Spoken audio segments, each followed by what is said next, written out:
Okay, so we're at home. We don't have access to our gyms and our health clubs that we're used to attending right now.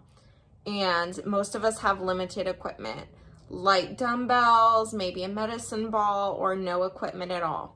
How can we make our workouts more challenging and make sure that our bodies are working and pushing ourselves in order to stay fit and maybe even improve our fitness for some of us?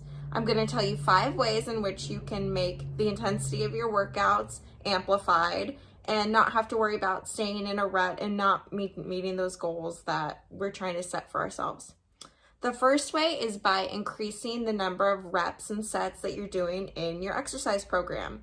If you started out doing a workout and you have 3 sets of 10 reps, try adding 2 to 4 more reps for each set, or add another set completely. Your body is working for a longer period of time using those muscles to create more exhaustion for them, and then you'll see muscle growth in that. Another way is to increase the weights that you're using.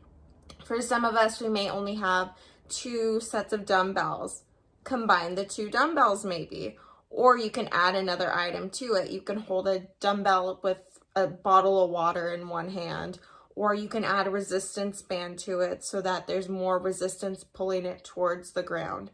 There's other ways that you can make sure that you're using a heavier load than what you were using before. That's probably one of the most complicated ways right now for us to make our exercise experience a little more challenging. Upping the reps is a little bit easier. That's something we can control, whereas adding more weight may not be as easy. So out of those 2, adding more reps would probably seem a little more realistic. Another thing that you can do is shorten your rest time between exercises. Oftentimes as trainers, we tell our clients and members that you just need to rest enough time for your body to feel recovered before you can successfully complete another set of your exercise. As you progress and you get better at those exercises, it should take less time for rest.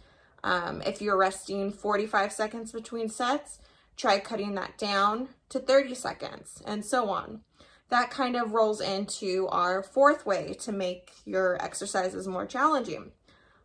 Try supersets and circuits, where you're going to transition from one exercise fairly quickly onto the next. This is really good to boost the calorie burn, your heart rate stays elevated, and your body doesn't quite get into a rested state, but you're able to perform each rep successfully. If you try to jump from one exercise to the next and it's not going well, you're not being successful, you're not using good form for your next exercise, you want to rest a little bit longer in between, but supersets are a great way to utilize muscles that work together. You could do a back and bicep superset, such as bicep curls going into a row. Those muscles that all help each other, usually the push muscles together and the pull muscles together. Lastly, a way you can get creative is changing your range of motion. So an example of that would be if you were doing something as a Bulgarian split squat. You have your back foot rested on an elevated step, your front foot in a lunge position out in front of you. Change the height of the step in which your back foot is rested. The deeper you have to go down, the harder those muscles are working. Same thing if you're doing a push-up. Say you're used to doing your push-ups on your knees or on the wall, try doing them on your toes. You'll find that it's much harder and your body is working in a different way than it was before. So those are my tips to be able to increase the intensity of your workout. I hope they work for you and you find yourself wanting to work harder every day. You've got this.